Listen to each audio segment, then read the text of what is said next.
มเดี๋ยวตอนนี้ไทยประท้วงไปแล้วและสิ่งที่เกิดขึ้นตรงนั้นจะมาแปลงเกษตรให้รื้อออกคือบ่ยอมบ่แจ๊บอืม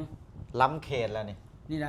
อันนี้ทหารนะขนาดทหารเพิ่นบอกเนาะทหารล้ำเขตอืมบ่แม่นว่าประชาชนประชาชนได้ป่ะนี่เนาะบ่โอ้ ทหารมาลุกล้ำประเทศไทยประเทศไทยนี่ประท้วงไปแล้วยังเถียงได้นี่เถียงนี่เบิ่งนี่เด้อให้ฟังเด้อเถียงอย่าชี้หน้าทหารไทยว่ะเออ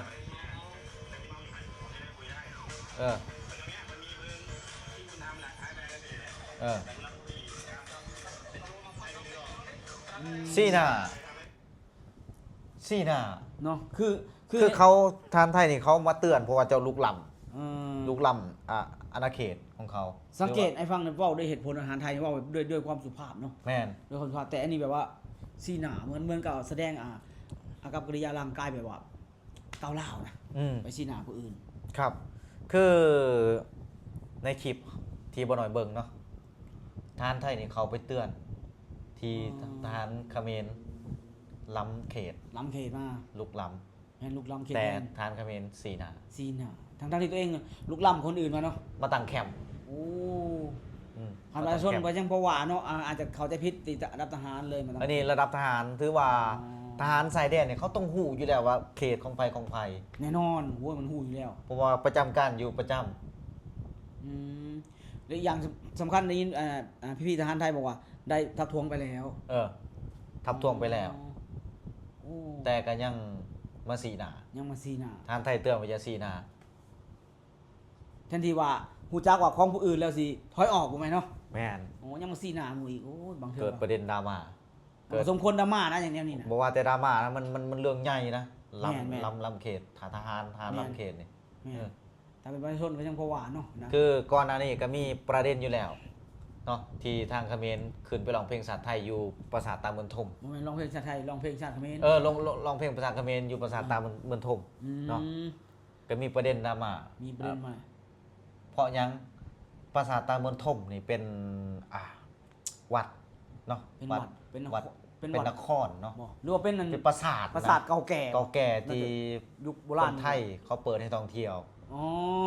เนาะเขมรก็สามารถมาท่องเที่ยวได้ต่างประเทศหรือว่าชาติใดก็สามารถมาเที่ยวชมได้แต่สิ่งที่เขาบ่ให้คือมาลองเพลงชาติเหมือนมาประกาศอย่างสักอย่างนั่นเองบอกมาเห็นอย่างที่มันเกินหน้าเกินตาเนาะมันก็คือบ่เหมาะบ่สมบ่เหมาะบ่ควรแหละมาลองเพลงศาสตร์บ่แล้วก็มาเพิ่นว่าหยังก่อน1นี่มาลองเพลงศาสตร์2มาเฮ็ดพฤติกรรมอีหยังบ่เหมาะสมในพื้นที่มาทำตัวกล่าวลามมาทำตัวเป็นเจ้าของจังซี่นะเขาบ่โอเคบ่แจ็บเป็นบ่แจ็บโอเคบ่โอ้ยไผสิโอเคเนาะขนาดบ่แจ็บเป็นคนไทยบ่แจ็บเฮ็ดมื้อนี้บ่แจ็บก็บ่โอเคนะเพราะหยังมันของผู้อื่นน่ะเนาะเฮาก็ต้องให้เคารพให้เกียรติเพื่อนบ่แจ็บแต่มีพรรคพวกของคนอื่นพาหมู่มากินเหล้าพาหมู่มาเล่นการพนันเฮ็ดสิ่งบ่ดีอยู่เฮือนบ่แจ็บได้บ่บ่ยอมเดี๋ยวเนาะแนวมันบ่ดีก็สมมุติว่าคนอื่นเฮ็ดบ่ดีในเฮือนเฮาก็บ่ดีไปนำอีกบาดนี้ครับผมสมมุติว่าบ่แจ็บนี่มีพ่อมีแม่มีครอบครัวแล้วบ่แจ็บพาหมู่มาเนาะแล้วพ่อแม่ของบ่แจ็บแต่งข้าวแต่งน้ำให้กินแล้วหมู่ของบ่แจ็บนี่ติว่ากับข้าวบ่แซ่บทั้งที่บ่แจ็บนี่บ่เคยติแม่เฮ็ดกินให้กินบ่แจ็บสิโอเคบ่ไล่หนีโลดบ่แจ็บสิไล่หนีโลดนั่นแหละไล่หมู่นี้เลยคือว่าบ่ให้เกียรติเฮาแหละบ่ให้เกียรติครอบครัวเฮาอย่างน้อยๆก็แม่เฮาตั้งใจเฮ็ดเนาะนะเพิ่นว่ากินบนเรือนขี้บนหลังคาเนาะถือบ่เหมาะบ่ควรถ้าแบบนี้นะปัจจุบันนี้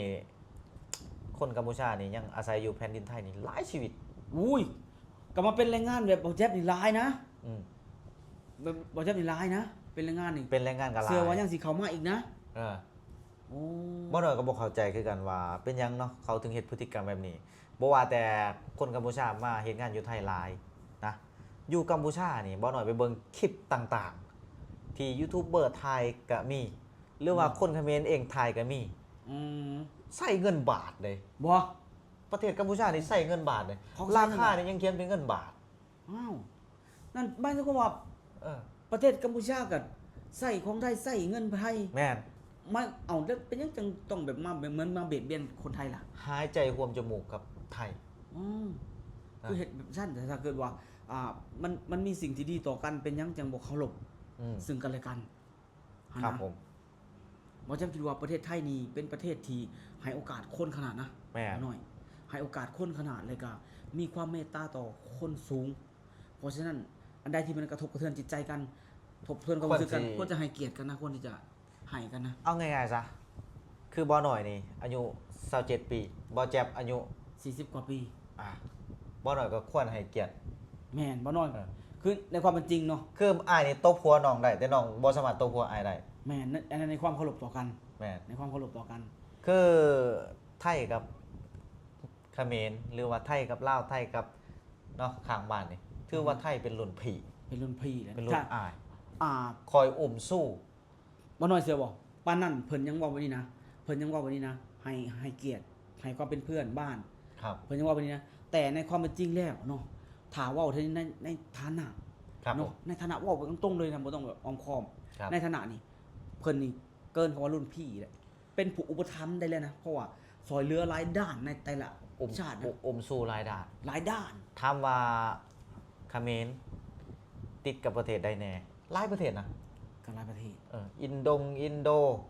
เวียดนามจังสิ แม่นๆก็ เป็นหยังคือไปเขมรบ่ไปเฮ็ดเวียกอยู่เวียดนามคือบ่เฮ็ดไปเฮ็ดเวียกอยู่ประเทศอื่นเพราะเขาบ่ได้เปิดโอกาสให้ แม่น เออ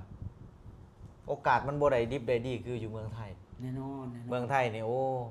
เพิ่นเปิดให้เฮ็ดบัตรอีกนะ เออ ประเทศไทยเห็นบอกให้ เขามาบ่ถูกต้องเพิ่นก็จับเฮ็ดบัตรอีก แม่น เพิ่นอุ้มสู้ซำใดเนาะเพิ่นให้โอกาสซำใด มากมายเลยแหละคือเพราะฉะนั้นอันใดที่มันบ่ดีเนาะในความคิดของหมอเจ็บนะครับ อันใดที่มันบ่ดีต่อกันมันกระทบกระเทือนความรู้สึกกันนี่ควรที่จะละไว้หรือควรที่จะหยังขอโทษหรือถอยออกไปหรืออิหยังก็แล้วแต่นะให้มันถือกันให้หักให้แพงกันนี่นะครับ เพราะว่าเฮายังสิได้เพิ่งพาประเทศไทยอีกยาวนานนะครับ ผม ด้วยความที่ว่าสถานะเฮาด้อยกว่าเนาะและก็เศรษฐกิจเฮาต่ำกว่าที่สุดเลยเพราะฉะนั้น แม่น ยังจะต้องก้าวมาขอเพิ่งใบบุญบารมีประเทศไทยอีกหลาย ครับผม แต่ให้กระทบกันแบบนี้นะคนที่เขามาแบบนี้นะรู้สึกไปเลยว่าคนที่แบบเฮาสมมติว่าอ่ะพ่อแม่เฮานี่ทะเลาะกับเอาพ่อแม่อ้ายสมมตินะทะเลาะกับพ่อแม่บ่าวน้อยนี่ ครับผม แล้วอ้ายมาอาศัยน้องอย่างนี้ไอ้สิรู้สึกจังไดเนาะไอ้สิรู้สึก รู้สึกบ่ดี บ่ดีเลยแหละ คือกัน บ่ดี กับ เลยแหละ คือกันกับแรงงานกัมพูชาทุกมื้อเนี่ยบ่น้อยเชื่อเลยว่ารู้สึกบ่ดี แม่น ที่มันมีปัญหาแบบนี้ คนไทยก็รู้สึกบ่ดีต่อแรงงานแน่นอน แม่น เออ จริงๆเนี่ยมันสัมผัสได้เลยนะเพราะว่า แม่น เฮาบ่อยากกล้าว่าตัวเองเป็นคนไสโลนะถ้าเกิดว่า ครับ เฮากระทบกระทั่งกันอยู่ในความรู้สึกแบบนี้ ครั นะ บผม เพราะว่าเฮามาอยู่ในที่นี่ แม่น เฮาอาศัยคนไทยอาศัยเฒ่าแก่ไทย ครับ ขนาดเฮาเป็นคนลาวเฮาเห็นแบบนี้เฮาก็ยังบ่รู้สึกบ่ดีเนาะ ครับผม จริงๆก็อยากหักอยากแพงกันแหละ นั่นแหละเนาะกาทุกคนคิดเห็นยังไงครับ เนาะคือตอนแรกอะมีประเด็นมีปัญหาเนาะเรื่องประสาทเนี่ยยังเคลียร์กันบ่จบอยู่ยังบ่ลงโตอยู่ แต่ตอนนี้มาลำเขตกันอีกแล้วมาลำเขตอีกแล้วทหารนะทหารมาตั้งแคมป์ตั้งแคมป์คล้ายๆแบบว่าเคิ้นว่าปุ๊กตูบจังซี่นะ อยู่ตรงนั้น แม่น ประมาณอยู่แต่มันจะล้ำพื้นที่เข้ามา ครับ โอ้มันยังเหมือนกับถ้ามองอีกมุมหนึ่งเนาะถ้าเกิดว่าบ่แจ๊บคิดผิดก็ขอโทษก็คือ มันเหมือนการยั่วยุนะแบบเป็นการยั่วยุเป็นการแบบว่า ปั่นหัวอีกฝ่ายประมาณนี้ให้แบบว่า เป็นการแบบ เล่นเกมในหนึ่งเนาะ คือแบบเซ็นยังก็ได้นะขอให้เจ้าเปิดก่อนสินะคือแบบ บอกคำนึงบอกสมมตินะบอกหน่อยนะบอกคำนึงบอกสมมติว่าไทยแบบอดบ่ไหว้แล้วเปิดแล้วคิดว่าสู้ประชาชนเด้ระหว่างชายแดนที่อยู่นํกันนี่มันจะมีความเดือดร้อนบ่แม่นอยู่ต่อให้ทหารรบกับทหารแต่ว่าอย่าลืมว่าพื้นที่ชายแดนมันก็ต้องมีประชาชนอาศัยอยู่ แน่ ผลกระทบมันต้องเกิดขึ้น เสื้อบ่สิ่งนี้เนี่ยไทยคำนึงที่สุดเลย นี่แหละ ถ้าไทยบ่คำนึงเรื่องนี้จริงๆนะเปิดเมื่อใดก็ได้ แม่ ไทยเป็นคนที่คำนึงเรื่องนี้ที่สุดคำนึงถึงประชาชนทั้งสองฝ่ายเลยนะครับ คือแจ๊บได้ยินทหารไทยเว้าเลยแบบนี้นะครับ ระดับผู้ใหญ่เลยเว้าคำนึงถึงประชาชนที่อยู่ในเขตพื้นที่ชายแดนทั้งสองฝ่ายเลย แม่นมันบ่มีผลดีทั้งสอง บ่ ฝ่าย มีผลดีเพิ่นว่าต่อให้ประเทศไทยชนะถ้าหากมีผู้สูญเสียแม้แต่คนเดียวเพิ่นก็รู้สึกเสียใจ ครับ เพ ราะฉะนั้นเพิ่นบ่อยากทำลายไผเพราะฉะนั้นถ้าฟังเสียงคนไทยเนี่ยเนาะฟังเสียงประเทศไทยประชาชนคนไทยหรือว่าเจ้าหน้าที่ทหารฝั่งไทยเนาะ ครับ จะน่าจะเห็นใจเพิ่นน่าจะเข้าใจเพิ่นว่าเพิ่นมีเมตตาส่ำใดเพิ่นมีความรักต่อเพื่อนบ้านส่ำใดหันนะครับ ผม นี่อะที่ว่าจะอยากเว้านะครับ เนาะกะคลิปนี้กะบ่เฮียงหลายครับพี่น้องเนาะกะนี่แหละอยากเอาคลิปมาเผยแพร่ให้พี่ให้น้องได้เบิ่งเนาะว่าพฤติกรรมบางอย่างมันก็บ่เหมาะสม เนาะ ที่เขาเฮ็ดเนี่ย แม่น ลำเขตลับแดนนี่โอ้โหแบบแผ่นดินนี่มันเป็นสิ่งที่ใหญ่หลวงเลยนะ ๆเนาะ มันเป็นสิ่งที่ใหญ่หลวงเนาะที่บ่ควรเฮ็ด แม่น แต่ผู้เพิ่นก็ยังเฮ็ดอยู่ทุกวันนี้เนาะ อืม ถ้าทุกคนคิดเห็นจังไดครับก็คอมเมนต์มาใต้คลิปวิดีโอเนาะ ครับ สำหรับคลิปนี้บ่าวน้อยกับบ่าวแจ็คขอตัวลาไปก่อนครับผม สวัสดีครับผม สวัสดีครับผม